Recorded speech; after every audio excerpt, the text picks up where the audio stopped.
ekonomi makro gitu kan yang sudah saya sampaikan di pertemuan terdahulu itu apa aja? Ingat kan? Pertama adalah output ya. Output itu GDP ya kalau di ekonomi makro atau produk domestik bruto. Ya, notasinya itu Y gitu ya. Dan output itu bisa juga di apa namanya? di eh, disamakan dengan pendapatan ya. Jadi produk domestik bruto itu kan pendapatan nasional bruto sama aja gitu. Nah, itu diinikan dengan simbolkan dengan Y gitu. Nah, kemudian ada variabel lagi tingkat pengangguran dan tingkat harga atau inflasi. Nah, kita sekarang fokus pada output atau pendapatan GDP ya. Gitu. Nah, apa saja ini komponen-komponen yang membentuk output gitu ya. Ini akan terus digunakan dalam ekonomi makro ya. Uh, bisa teman-teman mahasiswa lihat yang paling atas itu dari the circular flow of income. Jadi ada siklus aliran pendapatan gitu ya. Siklus aliran pendapatan itu nanti secara sederhananya membentuk persamaan itu yang atas. Y sama dengan C plus I plus G plus X min M ya. Sampai X min M ya. Sebenarnya persamaan pokoknya itu cuma Y sama dengan C plus I plus G ya. Itu kalau kita negara yang tidak melakukan perdagangan luar negeri ya. Jadi perekonomiannya tertutup. Jadi persamaan asalnya output itu ya adalah bentuk penjumlahan dari C itu konsumsi ya. Bisa dilihat tuh spesifikasi dan notasi ya. Kemudian I adalah investasi atau investment. Kemudian G adalah government expenditure atau pengeluaran pemerintah. Nah, itulah output sebenarnya udah atau pendapatan ya, pendapatan nasional, produk domestik bruto sama aja ya. Nah, kenapa ada X min M? Karena output juga dibentuk ketika ada perdagangan internasional. Nah, itu adalah perekonomian terbuka seperti yang kita jalani nih, negara kita jalani ya. Jadi tidak tertutup ya. Sudah jarang sekali di dunia ini yang ekonominya tertutup. Jadi dia tidak membuka apa sih aktivitas ekonomi dengan negara lainnya. Nah, ketika perekonomian terbuka, otomatis ada yang masuk, ada yang keluar ya. Yang keluar itu adalah X ya, ekspor ya. Yang masuk adalah M, impor. X min M adalah ekspor bersih. Yaitu akan terus dibawa kita ke bahasan-bahasan selanjutnya ini adalah kalau kita sebut tuh dalam ilmu ekonomi persamaan identitas gitu ya. Persamaan identitas. Jadi Y sama dengan C, I, G, X, min M. Nah, bagaimana circular flow of income sebenarnya? Iya, jadi ada dua pasar besar di sini. Ada pasar produk ya atau produk ini sebenarnya bisa barang atau jasa gitu kan. Produk. Kemudian ada pasar faktor produksi. Sama kayak di ekonomi mikro ya, yang bahasan terdahulunya. Faktor produksi itu apa aja isinya?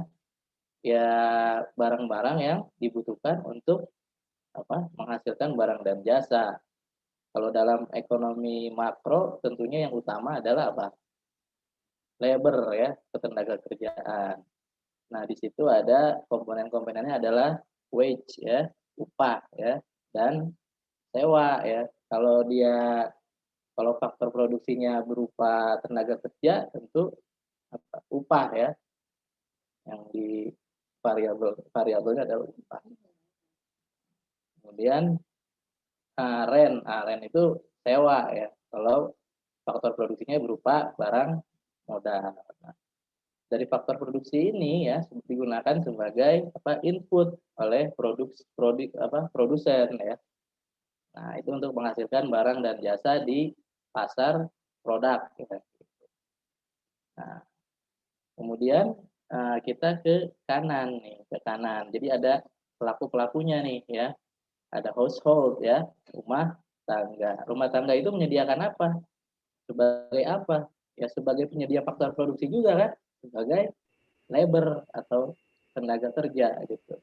Nah, dari tenaga yang dihasilkan dia mendapat upah ya. Ya, barang dan jasanya ini nanti dikonsumsi oleh rumah tangga juga. Rumah tangga juga bisa bertindak sebagai konsumen. Nah, gitu. Terus ada pelaku apa lagi kalau dalam ekonomi makro itu? Ada government. Nah, government ini juga bisa melakukan apa? Pengeluaran gitu ya, pengeluaran. Nah, di sini hubungan antara rumah tangga dan government atau pemerintah di situ dikaitkan dengan apa? Yang bisa mengaitkan rumah tangga dan pemerintah. Ada yang namanya pajak ya. Pajak adalah nanti aliran uangnya gimana? Kalau pajak dari rumah tangga ke pemerintah. Nah, kalau dari pemerintah ke rumah tangga apa bentuknya? Bentuknya transfer ya. Seperti contohnya apa? Bantuan langsung tunai ya, bansos kemarin. Nah, itu salah satu bentuk transfer. Makanya transfer itu disebut juga dengan pajak negatif ya, gitu. Nah, si rumah tangga jadi kan aktivitasnya apa aja? Dia mengkonsumsi juga ya. Kemudian dia menyediakan faktor produksi yaitu tenaga kerjanya dia begitu. Nah, apalagi yang bisa dia lakukan ya. Salah satu bahasan penting dalam ekonomi makro itu adalah menabung ya. Nah, domestic private saving. Nah, ini adalah tabungan dari rumah tangga, dari private gitu ya. Bisa aja bukan rumah tangga juga dari nanti firm ya atau perusahaan gitu pelaku ekonominya. Nah, domestic private saving. Ada juga nanti tabungan pemerintah, ada government saving. Nah, saving ini ya jika di ekonomi makro ya dia bisa diasumsikan sebagai investasi. Nah, nanti kita akan bahas lagi nih, sebenarnya negara maju nih, indikatornya gimana? Saving lebih banyak atau pengeluarannya atau konsumsinya yang lebih banyak. Nah, bisa kita lihat nanti di soal-soal ya. Nah, saving ini juga ada dari rumah tangga, oke tadi, kemudian pemerintah juga ada government saving atau swasta, nanti juga dia private saving ya, ada juga foreign saving ya. Kalau kita teman-teman bisa telaah ini ya di sekarang ya yang lagi digencarkan pemerintah adalah apa? Foreign direct investment. Nah, itu adalah salah satu bentuk dari foreign saving tuh yang merah itu ya, garis merah. Nah, ini hubungannya dengan keluar ya.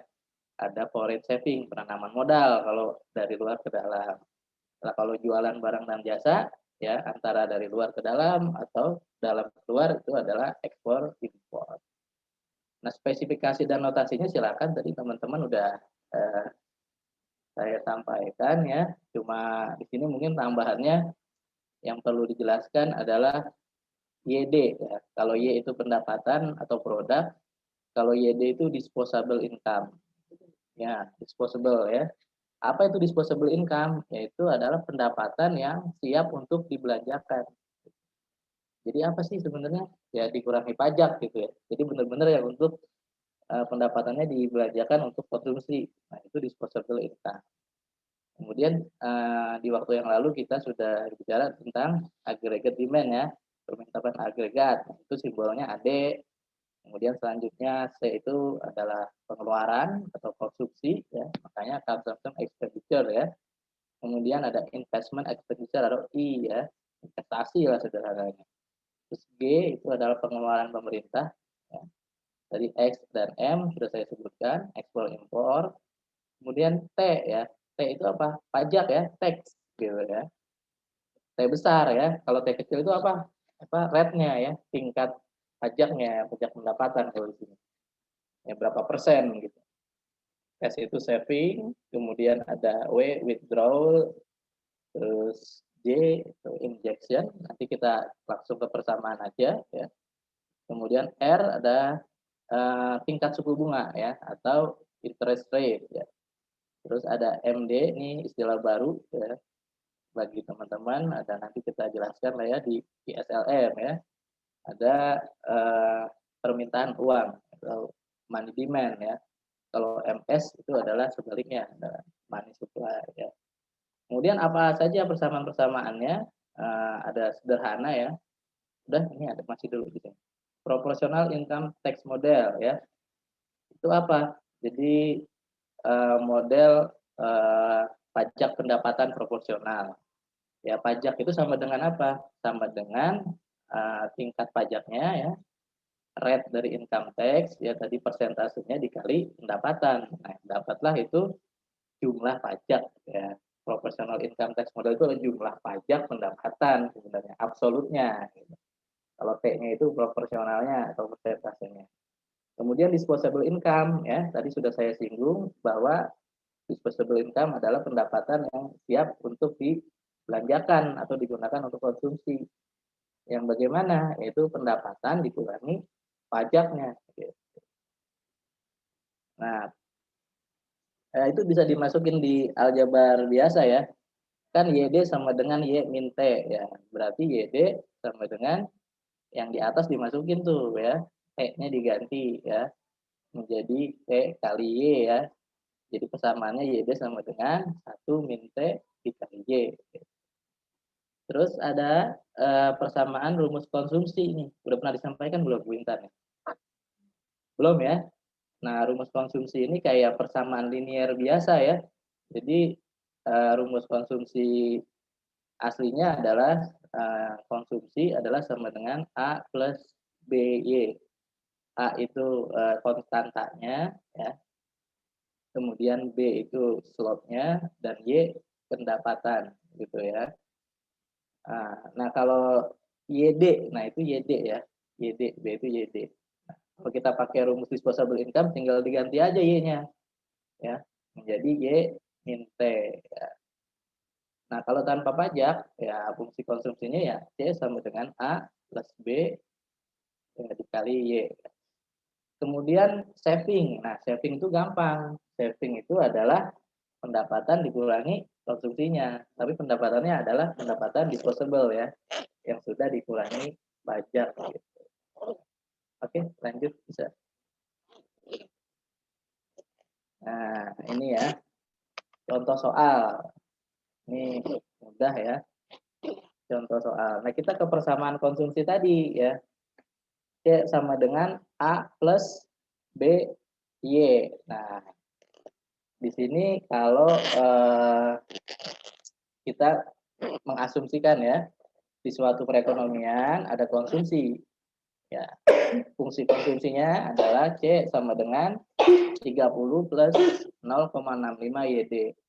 Yang ditanyakan berapakah marginal propensity to consume ya MPC di luar disposable income. Jika disposable income meningkat ya dari 1.400 menjadi 1.500 ya, berapa perubahan di dalam konsumsi. Yang kita gunakan apa? Yang kita gunakan adalah rumus konsumsi yang sudah melibatkan pajak tuh ya. Karena apa? Ya fungsi konsumsi yang diketahui adalah C sama dengan 30 plus 0,65 YD ya. Nah, kalau pakai rumus yang tadi kan C sama dengan A plus B YD. A-nya itu adalah 30 ya. Terus B-nya 0,65. Nah, yang A itu sebenarnya adalah autonomous consumption ya. Jadi seseorang itu ya tanpa dia menghasilkan sebuah pendapatan, misalnya 30 ini ya, 30 itu ya konsumsinya, konsumsi yang dia lakukan tanpa dia punya pendapatan. Jadi tanpa dia punya pendapatan ya konsumsi autonomusnya itu yang berjalan adalah 30, itu konstantanya itu. Nah, 0,65 itu apa kalau kita belajar aljabar linear ya. Terus di ekonomi mikro sebelumnya juga ada ya, di fungsi demand, di fungsi supply itu ya. B itu apa tuh 0,65? 0,65 itu adalah slope sebenarnya ya. Nah, slope itu apa sih? Slope itu ya berarti adalah perubahan ya dari kalau kita belajar aljabar itu di sisi ruas kirinya ya. Ya, perubahan dari sisi ruas kirinya apa? C itu ya. ya terhadap apa yang di depan dari variabel di depan dari B-nya itu YD ya. Nah, itu slope itulah yang merupakan marginal propensity to consume ya. Nah, marginal nih belajarnya di ekonomi mikro nih ya. Udah pernah belum marginal ya? Sederhananya adalah apa? Perubahan lah gitu ya. Perubahan sebenarnya ya. Delta ya. Itu adalah perubahan eh, konsumsi ya ketika terjadi perubahan dari pendapatan ya. Jadi perubahan tuh ya, MPC sama dengan delta C ya kan dibagi delta YD. Nah, itu sebenarnya slope kan. Jadi perubahan ketika terjadi perubahan dalam pendapatan ya, berapa perubahan dari konsumsinya. Nah, itu MPC itu slope ya. Kalau di aljabar linear itu gradien gitu, garis kemiringan. Delta sebenarnya ya. Nah, delta ini jika diketahui data perubahannya. Kalau nggak diketahui dia berupa apa sih? Berupa fungsi seperti ini ya. Kita menggunakan kalau matematika dasar nih ya, ingat lagi ke matematika dasar. Kita menggunakan pendekatan apa? Limit ya. Pendekatan limit yang nanti hasilnya adalah turunan. Jadi delta itu adalah DC per DYD. Jadi sama aja tuh. Delta itu kalau kita tidak tersedia data perubahannya, itu didekati dengan turunan ya, diferensial. Nah, ingat lagi lah ya, pelajaran apa sih? Kalkulus dan aljabar linear. Nah, ini nilainya sudah ada ya, 0,65, yaitulah marginal propensity to consumption-nya. Jadi berapa? 0,65 ya. Itu. Selanjutnya ya tinggal dimasukkan aja tuh ya. Selanjutnya kita periksa dan hitung tingkat konsumsi ya. Jika disposable income meningkat dari 1.400 menjadi 1.500. Ya, berarti YD-nya kan, nilai YD-nya masukkan saja ke persamaan ya. Jika YD-nya 1.400 ya, maka konsumsinya 940. Kemudian jika YD-nya 1.500, maka konsumsinya adalah 1.005. Nah, perubahannya itu adalah ya 1.005 dikurangi dari 940 ya. Jadi sama dengan 65. Nah, itu perubahan konsumsinya ya. Ketika terjadi perubahan pada pendapatan. Nah, itu sama ya dengan nilai MPC-nya gitu. Ya, 0,6. Sama kan? Mudah ya, tinggal dimasuk-masukkan saja. Terus contoh 2. Contoh 2 ya fungsi konsumsinya 310 plus 0,7 YD ya.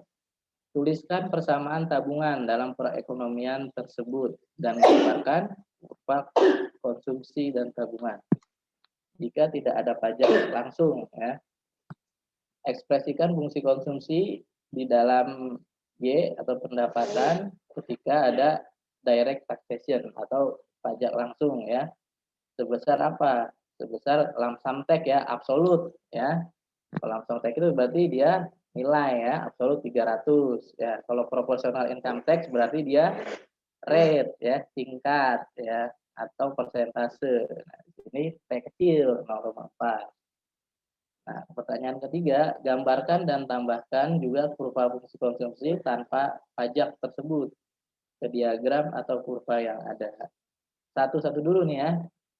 Nah, enaknya emang kalau ngajar di papan tulis ya, kalau begini. Ya, saya nggak ada ininya. Oh, di situ. Ya, nanti dulu ya. Nah, gunakan persamaan tadi ya, tabungan, ya, saving ya, di slide sebelumnya ya. Gampang aja ingetnya ya.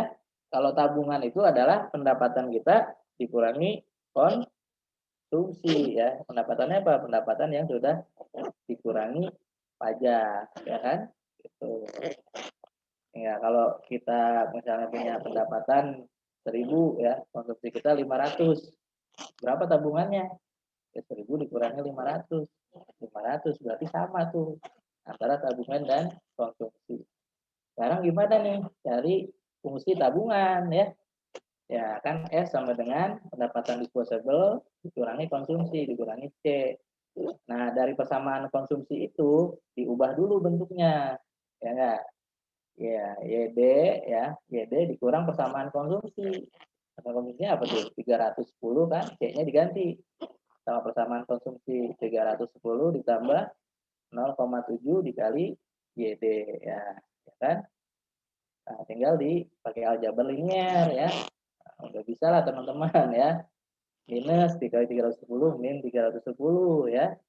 YD dikurangi 0,7 YD berapa? 0,3 YD. Gitu aja, gampang kan? Tanpa pajak, maka dituliskan ya, karena ditanyakannya tanpa pajak. Ya diasumsikan bahwa pendapatan disposable ini sama dengan pendapatan itu sendiri ya. Sama dengan Y ya, YD sama dengan Y. Maka fungsi konsumsi dan tabungan menjadi, nah fungsi konsumsi kan udah diketahui yang di atas. 310 tambah 0,7 Y. Nah, fungsi tabungannya, nah, itu ya yang tadi kita cari. Min 310 ditambah 0,3 YD. Oke. Nah, ya, kalau YD sama dengan Y, berarti Y. Nah, ini harus digambar nih. Bisa kan ya? Ya dicari tik-tik potongnya dulu gitu. Bisa ya? Dijelasin lagi nggak? Nggak usah ya, harusnya ya. Ini kan digambarin nih, berarti C sama dengan 310 plus 0,7 Y ya. Nah, ya C-nya itu adalah Y-nya kalau di Y sama X ya. Jadi dia adalah di sumbu vertikal. Nah, Y-nya ini di sumbu horizontal ya, sama dengan X kalau di aljabar linear itu ya. Tinggal dicari ya. Ketika Y0 ya berarti Y-nya berapa ya kan? Kalau ketika Y0 berarti C-nya adalah 310 tuh ya. Di antara 400 sama 200. Udah ya tinggal gambar. Kalau nggak ada yang nggak ngerti ya buka-buka lagi lah intinya ya. Nah, sama juga fungsi saving ya. Misalnya ketika nah S-nya ini adalah yang menjadi sumbu Y ya kalau di aljabar linear dia sumbu vertikal. Nah, Y-nya itu adalah sumbu X ya. Nah, kalau di aljabar linear itu tinggal dicari nilai S ketika Y0 berapa? Ya min 310. Nah, dia berpotongan untuk sumbu X-nya di min 310. Kemudian ketika berapa nilai Y ketika S0 ya kan? Nah, tinggal pindah aja tuh 310 pindah kan pindah ruas jadi 310 dibagi 0,3. Hasilnya itulah kira-kira seribuan gitu ya. Kalau nanti nggak bisa ya nanya deh ya, kita bahas di situ pakai papan whiteboard ya. Saya jadi orang Indonesia ya jadi papan gitu. Papan tulis ya. Kemudian yang nomor 2-nya ya, ekspresikan fungsi konsumsi di dalam Y ketika direct taxation atau pajak langsung dipungut sebesar nah, ya kan tadi yang diketahui bisa lump sum tax ya atau absolut nilainya bukan persentase itu berarti simbolnya T besar ya 300 ya. Nah, kita ke ya apa T besar itu adanya di mana sih? Ya di fungsi disposable income ya. YD sama dengan Y min T ya. Nah, itu dimasukkan ke fungsi konsumsi yang tadi diketahui ya. C sama dengan 310 plus 0,7 YD. Nah, YD-nya itu diganti ya dengan Y min T ya. 310 plus 0,7 ya dikali dalam kurung Y dikurang lump sum tax-nya 300 ya. Masukkanlah itu persamaan ya. Hasilnya apa fungsi persamaannya? C sama dengan 100 plus 0,7 ya. Gampang lah itu ya, tinggal dihitung ya. 310 dikurang 210 kan 100 ya. 0,7-nya tetap. Oke. Gimana kalau proporsional income tax ya? T-nya 0,4. Nah, gunakan rumus yang apa? Yang ada unsur T kecilnya ya, persentase tuh T-nya ya, 0,4 tadi ya, 4% berarti. Masukin, ya dia sama dengan apa kalau ada T kecil? Sama dengan 1 min T kecil dikali Y ya. Ya, hitung dulu deh ya. YD-nya itu ya. YD-nya berarti apa? 1 dikali 0,4 dikali Y. 1 dikurang. 1 dikurang 0,4 dikali Y. Ya, hasilnya 0,6 Y. Masukkan ke fungsi konsumsi kembali ya. Fungsi konsumsi asalnya kan 310 plus 0,7 YD. YD-nya diganti 0,6 Y. Hasilnya adalah 310 plus 0,42 Y. Nah, gambarkan tuh ya.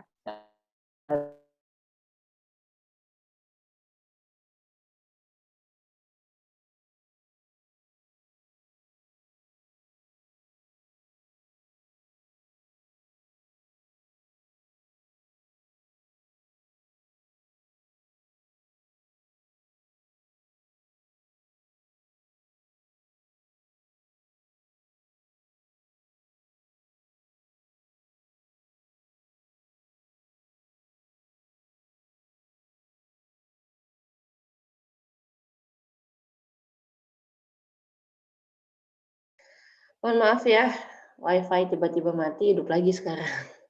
Jadi kita dua-duanya keluar. Lanjut. Ya.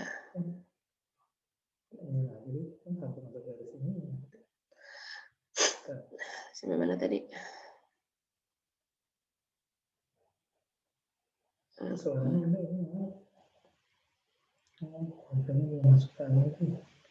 Halo, suara saya kedengaran nggak? Saya tadi keluar nih dari Zoom. Dengeran Ibu. Dengar Bu. Masuk. Bu. Jadi sebenarnya nih tadi mencari kurva ini. Sorry ya, saya sebenarnya kurang enak badan. Tadi bersin aja. Ini apa namanya? Kalau ini kan kayak mencari kurva supply ya. Jadi sebenarnya di titik ini tuh ada negatif berapa di sumbu Y-nya nih, di X-nya nih ya. Nanti di tengah di garis gitu. Jadi ini tapi tak terlihat gitulah. Tapi kalau kamu nyari ini sama dengan 0, C-nya atau Y-nya sama dengan 0, nanti kan ada. Nah, ya. Berapa di sini? Berarti ini kalau C-nya sama dengan 0 berarti ya. Berapa Y-nya? Baru digaris. Seperti itu ya, sebenarnya mudah banget ini. Cara mencarinya, titik potong matematis sekali. Oke. Kalau yang ini, nah ini tergantung kurvanya ya. Kalau yang di atas C dengan lamsam teks, berarti yang warna hijau. Nah, kalau kita gambar, sama caranya itu, di-nolkan salah satu titik, sehingga bisa digaris. Kalau yang tanpa pajak ini yang biru, yang merah itu dengan income tax. Seperti itu sih sebenarnya. Ya, kalau untuk menggambar ya, mudah. Oke. Berikutnya ini sebenarnya kita udah belajar juga ya. Agregat demand, AD. Sama dengan konsumsi tambah I-nya apa investasi, tambah government expenditure, tambah ekspor kurangi impor ya. Nah, udah. Oke, dilanjutkan nih. Apa bedanya injection dengan withdrawal? Masuk ke situ berarti sekarang. Silakan. Ini cuma 7 halaman, tapi banyak sekali. 16 sih sebenarnya, dikali 2 ya. 14. Iya, saya lanjutkan kembali ya. Ini jadi sebenarnya fungsi-fungsi sederhana. Agregat ini sebenarnya kalau di kan kayaknya kalau kita apa? Enggak ada. Aku mau mati suaranya. Kalau kita Kemarin adalah perekonomian dalam jangka pendek ya. Di agregat demand yang dimaksud ini adalah agregat demand dalam versi Keynesian. Itu adalah perekonomian jangka pendek ketika harga cenderung tetap atau sticky price ya. Nah, itu ada yang namanya injection dan withdrawal ya. Injection itu adalah ketika ekonomi itu ekspansif ya, ketika jadi ekonomi itu ekspansif. Nah, itu injection. Nah, makanya komponennya itu adalah investasi, ya, government expenditure dan ekspor, ya. Jadi dia kita yang membelanjakan, gitu. Kita yang membelanjakan. Jadi ekonomi itu aktif, jadi menyuntik, makanya namanya injection. Ya kan, jadi untuk menyiram, ya. Kalau istilah mah stimulus fiskal kalau teman-teman mahasiswa, ya, bisa melihat apa berita-berita harian, ya kan, ketika ini kan pandemi ini, ya, atau ketika perekonomian sedang lesu, nah perlu ada injection. Nah, injectionnya dari apa aja komponen yang bisa kita ini kan, ya, yang bisa berpengaruh ke peningkatan output. Ya, kalau di sini berarti peningkatan agregat demand-nya, ya. Jadi ke peningkatan agregat demand-nya atau output sebenarnya permintaan, ya, pengeluaran atau permintaan dalam jangka pendek, ya. Makanya nanti keseimbangannya ketika permintaan dalam jangka pendeknya sama dengan output sebenarnya, ya. Jadi AD sama dengan Y nanti gitu. Nah, ini injection. Jadi intervensi yang bisa dilakukan terhadap perekonomian tuh kayak apa? Nah, itu disuntik, ya. Disuntiknya lewat apa aja komponennya? Ya bisa lewat investasi, bisa lewat government expenditure atau pengeluaran pemerintah, ataupun ekspor, ya. Nah, withdrawals itu jadi ibaratnya, ya, padanannya adalah kontraksi, ya. Jadi kontraksi. Jadi perekonomian itu menahan diri gitu, ya, atau pasif, ya. Makanya itu komponennya adalah saving tadi, ya. Jadi misalnya pelaku ekonomi, ya, kan kalau perekonomian lagi bagus, ya dia maunya investasi kan, duitnya dikeluarin, ya, bikin apa sih, bikin usaha baru gitu kan, makanya investasi itu keluar, ya. Kebalikannya apa, kalau dia dikira wah ini perekonomian sedang tidak bagus, ya saya tahan dulu duit saya di bank, ya, makanya itu saving, ya.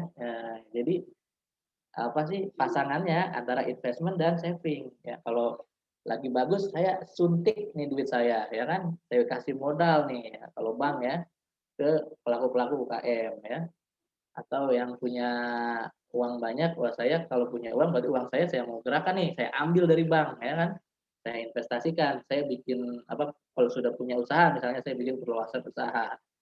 Nah, kalau kita lihat ini perekonomian sedang lesu, ya, ya ditahan atau withdrawal, ya, tahan dulu lah, saving dulu, ya. Ya kayak seperti sekarang, ya, banyak dana-dana tertahan di perbankan, ya. Jadi orang-orang yang pendapatan kelas menengah ke atas menahan diri tidak berbelanja, ya, gitu. Nah, kalau tadi di injection itu ada government expenditure, ya. Jadi untuk, ya, supaya terus bergerak perekonomian, pemerintah stimulus, ya, seperti mengeluarkan paket-paket pengeluaran pemerintah, ya, supaya pengadaan barang jasa, ya. Pemerintah mengadakan pengadaan barang dan jasa apa, ya, untuk kebutuhan barang-barang publik. Nah, itu adalah government expenditure. Lawannya apa? Lawannya adalah tax, ya. Jadi tax atau pajak, ya. Jadi kalau ingin menahan, ya, laju perekonomian ingin ditahan, ya, pemerintah nggak jor-joran ngeluarin duit, ya, government malah dia ingin menghimpun dana masyarakat kembali, ya, pajak dinaikkan, ya, makanya withdrawal tertahan, ya, atau kontraksi. Kemudian, ya, kalau tadi injection bisa dilakukan dengan aktivitas atau kegiatan ekonomi ekspor, nah ini perdagangan, ya, padanannya, gitu.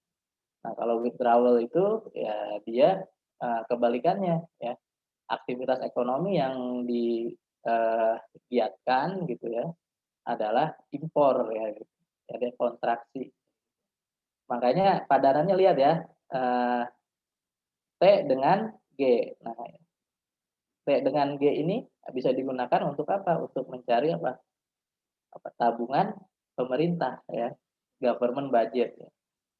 Surplus kalau apa? Kalau T min G-nya positif, ya. Pajak, ya, dikurang pengeluaran pemerintah positif, itu surplus, ya. Kalau sekarang gimana government budgetnya atau tabungan pemerintah atau anggaran belanja pemerintah, APBN lah ya gitu ya kalau bahasa populernya. Sekarang gimana nih Indonesia nih? Min G-nya ya, boleh tuh ya jadi tugas. Ya APBN kita gimana? Government budget surplusnya. Ya defisit ya gitu. Oke. Oke ya nanti bisa kita diskusi. Kemudian kalau itu kan tadi di pemerintah ya, berarti T dengan G. Kalau di sektor swasta gimana? Ya, tabungan swasta atau tabungan private gitu ya. Ya itu antara padanannya, pasangannya adalah S ya, tabungan dengan investasi gitu ya. Kalau surplus berarti yang ditabung oleh masyarakat atau private sector hasilnya positif ya. Jadi lebih banyak yang ditabung daripada yang dikeluarkan diinvestasikan. Gitu. Kalau negatif ya berarti banyak investasi. Ya lagi menggenjot ya perekonomian. Kemudian foreign trade surplus. Ya, ini neraca perdagangan ya. Ya, surplusnya ini kalau hasilnya positif ya, ekspor dikurang impor gampang. Nah, ini bisa dilihat juga teman-teman nih ya ke kondisi negara kita saat ini gimana foreign trade-nya ya apa atau trade balance ya neraca perdagangan gitu. Nah, kayak gimana nih positif apa negatif kita ya di saat kondisi perekonomian saat ini. Ya kita langsung ke contoh soal ya. Asumsi perekonomian tidak ada pajak langsung dan pengeluaran pemerintah. Lagi-lagi nih yang paling sering memang konsumsi. Nah, fungsi konsumsinya apa? Y sama dengan 30 plus 0,84 Y. Ya. Tidak ada direct taxation ya, berarti Y-nya nggak usah pakai Y disposable ya, Y biasa aja, bukan YD ya. Dan persamaan impor ya, M-nya sama dengan 15 plus 0,12 Y. Jika nilai Y 500, terus I ya 40 dan X 85, tentukan nilai C ya konsumsi, S saving dan impor. Nah, apakah terjadi perdagangan yang surplus ya atau foreign trade surplus ya? Kalau saya sebenarnya bukan foreign trade ya, jadi ini neraca perdagangan lah, balance trade ya, trade balance ya. Dan tunjukkan apakah withdrawal ya sama dengan injection ya. Masuk-masukkan aja persamaannya ini gampang ya. Y sama dengan 500 ya. Substitusikan ke persamaan konsumsi dulu pertama kan. Kita mau dapat nilai C-nya ya kan. Nah, dimasukkan Y-nya 500 dapat nilai konsumsinya 450. Karena tidak ada pajak ya, berarti apa nih? Kita mau nyari S ya. S-nya berarti Y-nya adalah bukan disposable income. Jadi tidak ada komponen pajak nih. Jadi langsung saja kita bisa gunakan nilai Y yang 500 itu dikurangi nilai C atau konsumsi yang sudah didapat dari substitusi persamaan pertama itu 450. Ya 500 dikurang 450 ya sama dengan 50 ya untuk savingnya. Kemudian bagaimana mencari nilai impor ya. Tadi kan nilai Y-nya sudah diketahui ya, masukkan aja tuh ya. Ya, M sama dengan 15 plus 0,12 dikali nilai Y-nya 500 ya. Hasilnya impornya adalah 75. Nah, bagaimana? Tadi kan ditanyakan apakah withdrawal ini ya, atau aktivitas yang menahan ya, kontraktif sama dengan aktivitas yang ekspansif atau suntikan injection ya. Kita masukkan tuh rumus dari withdrawal ya.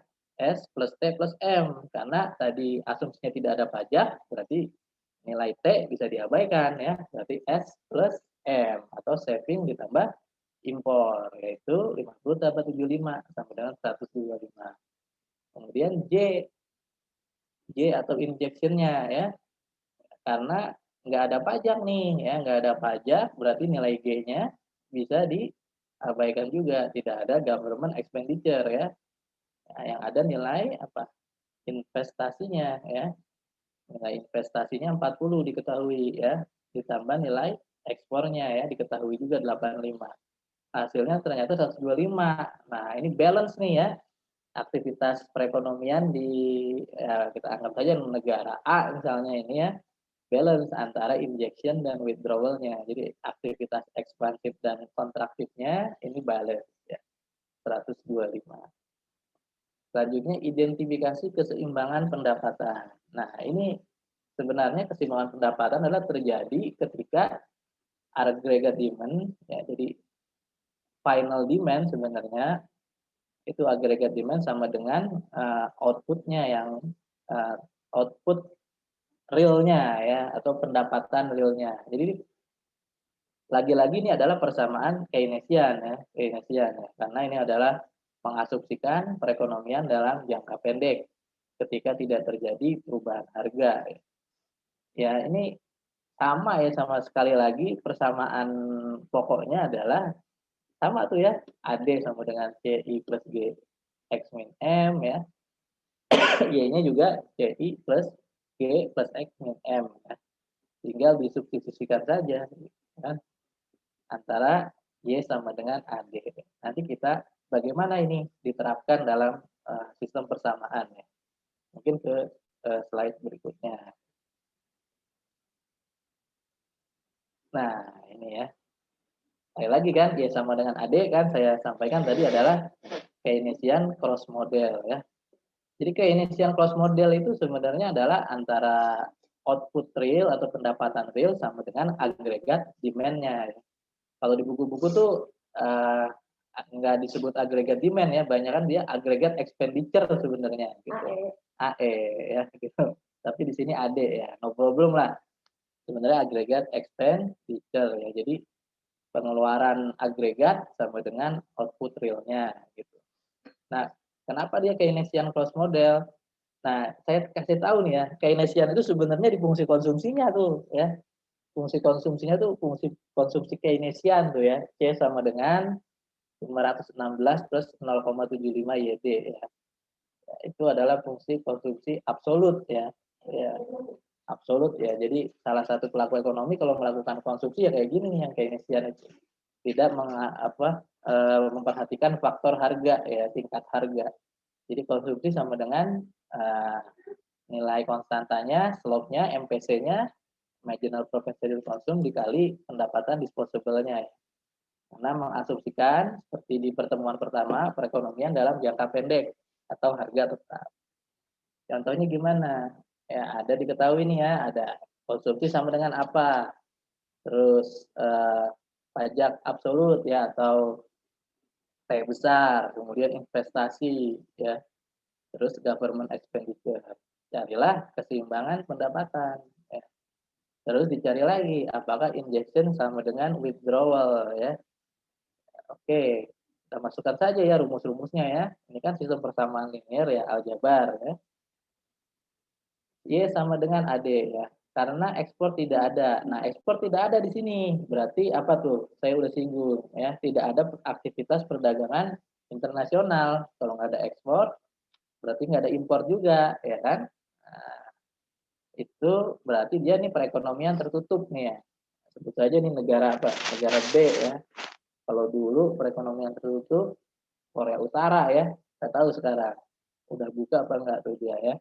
Jadi dia tidak melakukan aktivitas ekonomi dengan negara lain ya. Sehingga apa? Persamaannya cukup sampai G ya. Jadi C plus I plus G ya. Tidak ada ekspor bersih, tidak ada plus X min M ya. Itu. Kemudian fungsi disposable income-nya ya karena ada T besar tadi kan, ada tax, jadi kita harus cermat nih ya, Y-nya itu kita apa? Kita asumsikan bahwa itu adalah disposable income ya. Nah, berarti masukkan rumus disposable income yang mengandung unsur T yaitu Y min T ya. Sampai dengan Y berapa? T besarnya 72 ya. Lalu ya YD-nya itu disposable income sama dengan Y min 72 masukkan ke persamaan konsumsinya, substitusikan ya. Ya C sama dengan 516 plus 0,75 YD, YD-nya diganti tadi ya menjadi Y min 72. Hasilnya 462 plus 0,75 Y ya. YD YD-nya sudah hilang ya. Lalu fungsi konsumsinya itu ya disubstitusikan ke persamaan AD yang atas ya. C plus I plus G ya, tanpa ada ekspor impor ya. Berarti 462 plus 0,75Y ditambah investmentnya diketahui 120. Government expenditure-nya diketahui 80. Hasilnya adalah berapa? 662 plus 0,75Y ya. Jadi aljabar linear biasa ya. Lalu apa? Selanjutnya keseimbangan ya. Keseimbangan terjadi ketika pendapatan atau output real sama dengan aggregate demand ya atau aggregate expenditure. Berarti rumusnya adalah tadi sama dengan AD-nya 662 plus 0,75Y. Nah, di situ bisa kita mendapatkan nilai Y ya. Jadi Y-nya sama dengan 2648. Jadi untuk mencari apa? Mencari pendapatan atau output realnya. Gitu ya. Nah, dievaluasi nih ya. Pertama yang kita evaluasi apa? Disposable income dan C. Y-nya kan udah dapat 2648. Masukkan ke rumus disposable income, Y min T. T-nya tadi 72 ya. 2648 dikurang 72. Nah, hasilnya 2576. Terus masukkan lagi ya, kita cari nilai konsumsinya ya. Masukkan ke rumus konsumsi awal ya, 516 plus 0,75 YD ya. YD-nya tadi dapat yang atas 2576. Hasilnya konsumsi 2448.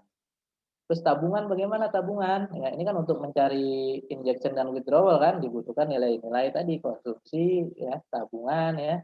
Tabungan kan mudahnya apa? Ya, pendapatan dikurang konsumsi ya. Ya, pendapatannya tadi apa? YD ya.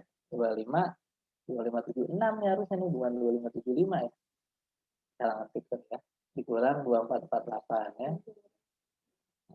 Hasilnya adalah 128. Oke. Nah, baru masukkan ke persamaan injection dan withdrawal ya. Karena tidak ada ekspor dan impor, berarti injection cukup I plus G ya. Hasilnya berapa? 200 ya. Kemudian karena masukkan ke persamaan withdrawals-nya ya. Karena tidak ada impor, berarti cukup S plus T ya. Hasilnya 200 ya. Oke. Udah ya. Jadi sama ya, terjadi keseimbangan antara injection sama withdrawal. Terakhir ISLM. Nah, ISLM ini sama juga ya, masih bagian dari teori Keynes ya. Karena Keynes ini ya kita bisa sebut dia sebagai bapak makroekonomi lah ya. Nah, ISLM itu apa sih? IS itu adalah apa? Investment and saving ya. Ya, bahasa gampangnya sama pasar barang lah ya. LM ya. LM itu adalah money ya. Liquidity of money. Jadi pasar uang. Nah, keseimbangan ISLM ini ya lagi-lagi Keynesian. Keynesian apa? Tidak memperhatikan faktor harga. Kalau udah faktor harga, kita bicaranya apa tuh? Yang kemarin aggregate demand dan aggregate supply ya. Tidak memperhatikan faktor harga nih, gitu. Tapi nanti ada saluran ke harganya. Itu adalah di LM, di pasar uang. Ya. Nah, di sini faktor utamanya bukan harga, ya, bukan harga ya, tapi adalah apa yang berpengaruh terhadap Y-nya, terhadap pendapatan atau outputnya. Apa? R besar itu ya, nah, yang checklist 2 tuh, rate of interest ya, gitu. Nah, saluran harganya tadi dari mana? Dari LM ya, dari LM nanti kita ada apa? Ada permintaan uang ya, atau money demand ya. Juga ada money supply ya. Money supply ini kebijakan moneter ya sebenarnya. Belum ya, belum masuk ya kebijakan moneter dan kebijakan fiskal ya. Dalam model ini diasumsikan exogenous ya. Jadi exogenous itu apa sih? Yang tidak ditentukan dalam persamaan. Jadi nilainya udah ditentuin tuh gitu. Itu udah wilayahnya bank sentral kalau kita BI gitu. Jadi kan kalau di persamaan tuh misalnya tadi fungsi konsumsi C sama dengan A plus B YD gitu. Nah, itu kan yang apa yang merupakan eksogenus berarti apa? Yang di sebelah kanannya, YD-nya ya. Jadi nilainya ditentukan, bukan dicari. Yang dicari yang endogenusnya itu adalah C-nya, konsumsi. Ya, eksogenus itu berlaku juga terhadap money supply ya.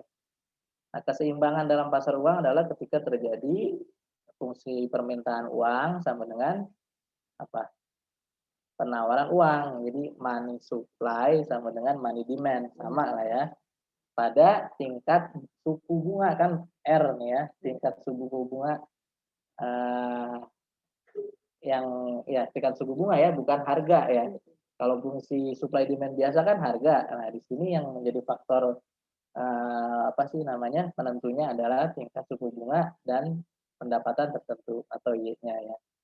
Lalu variasi kombinasi pendapatan agregat real atau pendapatan real sebenarnya udah nggak usah pakai agregat lagi ya, yaitu pendapatan real atau output real, kemudian tingkat suku bunga rate of interest R besar ya, di mana pasar uang nanti menciptakan titik keseimbangan kurva LM ya. Gimana penerapannya dalam soal? Ini langsung soal aja nih soalnya ya.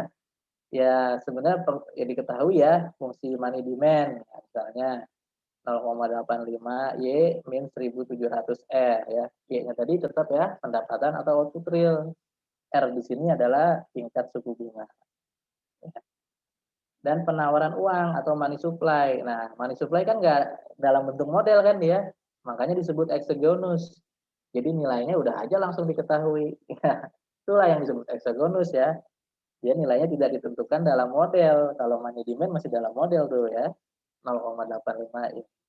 Jadi money supply yang ditetapkan oleh Bank Sentral ya, kalau kita BI itu adalah 4282. Lalu tentukan persamaan LM-nya ya, pasar uangnya. Keseimbangannya terjadi ketika apa? Ketika money demand sama dengan money supply ya. Sama kayak supply demand aja nih biasa ya, masukkan aja fungsi money demand-nya sama dengan nilai money supply-nya. Udah tuh dapat ya. Dapat apa? Persamaan Y-nya. Nah, Y sama dengan 540 plus 2000 R itu ya. Itulah persamaan LM-nya. Jadi bentuknya dalam dalam persamaan Y juga ya gitu. Terus ISLM ya. Model juga dapat diperluas menambahkan pasar barang ya. Jadi ini IS, investment and saving ya. Itu pasar barang ya. Sama dia juga apa? Dipengaruhi oleh yang paling faktor utamanya adalah tingkat suku bunga, rate atau interest, juga agregat demand ya. Bedanya itu ya. Kalau di pasar uang tadi apa? Money demand dan money supply, juga tingkat suku bunga. Kalau di pasar barang atau IS, dia adalah apa? Tingkat suku bunga dan agregat demand. Karena barang ya, agregat demand ya. Kalau di pasar uang dia money supply, money demand ya. Model dituliskan sama dengan I sama dengan fungsi dari R ya. Lebih kompleks dapat dituliskan bahwa konsumsi dan investasi fungsi dari income dan interest rate. Kenaikan pendapatan real dan atau tingkat suku bunga turun menyebabkan konsumsi dan investasi naik ya itu. Jadi jika outputnya naik gitu ya, ini prinsip nih nanti di kurva sih ya. Jika terjadi kenaikan output ya, konsumsi dan investasi naik ya. Ingat aja persamaan ya sama dengan C plus I plus G ya. Kalau output naik, dia apa? Investasi dan konsumsi naik ya. Nah, makanya ini dipengaruhi agregat demand.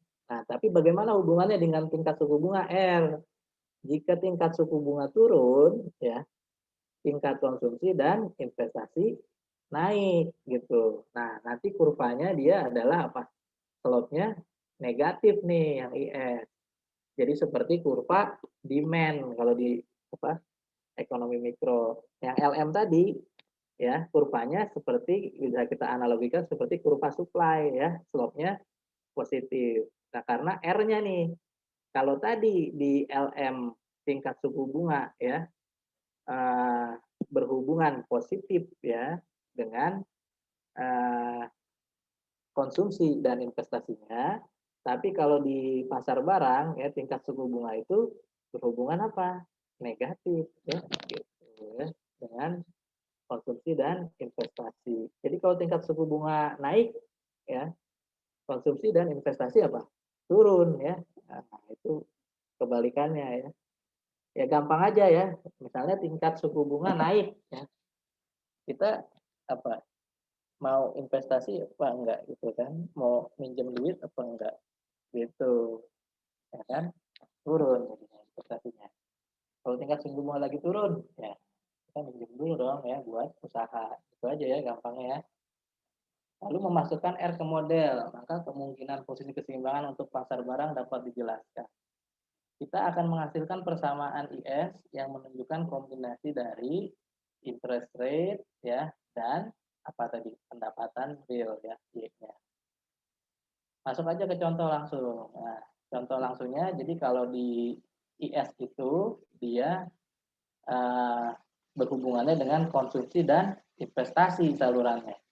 Kalau di LM tadi hubungannya adalah money demand dan money supply. Oke. Ya. Diketahui fungsi konsumsi ya 108 plus 0,82 Y. Kemudian fungsi investasi 900 min 900 R. Nah, ini ya investasi berhubungan apa? Negatif dengan tingkat suku bunga ya. Tingkat suku bunga naik kan minus tuh ya. Slope-nya lihat aja tuh gampang di persamaan. 900 minus 900 R. Nah, itu berarti hubungannya negatif tuh antara R-nya tingkat suku bunga dengan investasinya. Carilah keseimbangan pasar barang dan tuliskan persamaan kurva IS ya. Nah, keseimbangan pasar kan tadi apa? Ya, Y tadi yang Keynesian cross model ya, sama dengan agregat demand ya atau agregat expenditure. Di sini karena tidak ada nilai G-nya, masukkan aja cukup konsumsi dan investasi ya. Masukkan tuh fungsi konsumsi, fungsi investasi ya. Jadi didapat apa agregat demand-nya 1008 plus 0,82 Y min 900 R. Nah, dimodifikasi lah ya. 1008 plus 0,82 Y min 900 R itu kan tadi Y sama dengan AD ya. Berarti Y-nya juga sama dengan nilai itu gitu sama. Ya disederhanakan aja untuk mencari Y-nya ya. Y-nya dikeluarin tuh. Kan ada Y sendiri di kiri ya. Yang 0,82 Y-nya bisa dipindahkan ke ruas kiri. Jadi 0,18 Y ya. Sama dengan 1008 min 900 R. Nah, tinggal Y-nya sama dengan apa? 1008 dibagi 0,18 min 900 R dibagi 0,18. Hasilnya 5600 min 5000 R. Nah, itulah persamaan IS-nya. Jadi persamaan ISLM itu adalah persamaan Y sebenarnya gitu ya. Tapi komponen-komponennya yang ada di IS apa? Tingkat suku bunga, money supply, money demand. Kalau di tadi di LM ya, di LM kalau di IS berarti komponennya apa? Konsumsi, investasi, tingkat suku bunga. Udah gitu aja. Nah, kita telah memiliki persamaan ISLM. Lalu kita harus bisa mencari apa? Karena tadi Y-nya dalam bentuk persamaan R ya, gitu ya. Jadi sama-sama R ya, terjadi keseimbangan ketika terjadi IS sama dengan LM. Masukkan aja persamaan IS-nya 5600 min 5000 R. Persamaan LM-nya 5040 plus 2000 R ya. Dapat ya nilai R-nya atau tingkat suku bunganya itu 0,08. Lalu masukkan ya nilai R-nya itu ke persamaan LM ya. Nah, didapat jadi salah satu aja sama mau masuk ke persamaan LM, mau masuk ke persamaan IS sama ya. Kita dapat nilai outputnya ya. Outputnya adalah Y-nya 5200.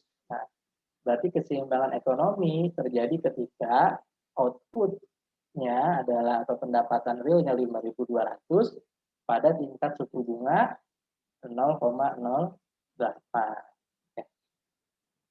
Kemudian asumsikan kenaikan investasi atau autonomous sebesar 25,2 sehingga merubah fungsi investasi menjadi 952,2 min 900 R ya. Jadi fungsi investasi yang sebelumnya tadi yang di pasar IS ya, pasar barang berubah jadi itu ya, I sama dengan 952, min 900 R. Cari keseimbangan baru, cari lagi ya keseimbangan baru tuh. Prinsipnya apa keseimbangan dalam Keynesian cost model? Y sama dengan AD dulu ya. Fungsi konsumsi yang asal tadi di pasar IS. Fungsi investasinya diganti yang baru ya. Itu ya karena ada kenaikan autonomous consumption sebesar 25,2. Masukkan fungsi investasi yang baru tadi yang berubah. Ya, dapat lagi nilai AD-nya. Ya, karena Y sama dengan AD, berarti Y juga adalah persamaan AD-nya. Ya, disederhanakan ya, dapat apa fungsi kurva IS yang baru sama dengan 5740 min 500 R. Lalu untuk mendapatkan R dan nilai Y-nya, masukkan lagi keseimbangan di pasar uang dan pasar barang. IS sama dengan LM ya. Ya, kurva IS yang baru kan 570, 5.740 min 5.000 R. Ya, kurva LM-nya tetap 5.040 plus 2.000 R ya. Dapatlah tingkat suku bunga 0,1 ya. Terus dari tingkat suku bunga 0,1 itu masukkan ke persamaan LM-nya. Nah, IS juga sama aja hasilnya ya, yaitu Y sama dengan 5240. Keseimbangan ekonomi yang baru adalah berapa? 5.240 ya dengan tingkat suku bunga 0,1 ya gitu. Nah, gambar bisa digambarin ya gitu. Tadi persamaan IS yang pertama, ini kan yang berubah IS-nya. IS yang pertama tuh ya ini nah ini ya yang fungsi apa dalam sumbu kita pakai prinsip gini aja. Dalam sumbu vertikal adalah yang ada di sebelah kiri ya. Berarti apa?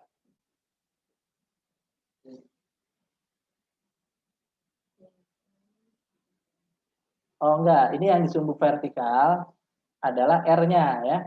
R-nya. Kemudian di sumbu mendatar adalah Y-nya. Ya, ini jadi kayak persamaan supply demand kalau ini ya. Jadi R-nya itu dianggap sebagai harga, oke? Ya, jadi yang di sebelah kanan itu justru yang menjadi sumbu vertikalnya.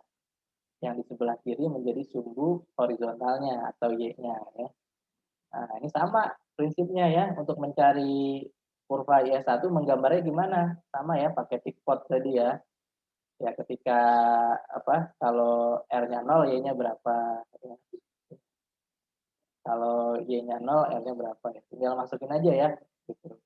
Ini ketika ketika IS berubah ya kita bisa lihat tuh outputnya gimana.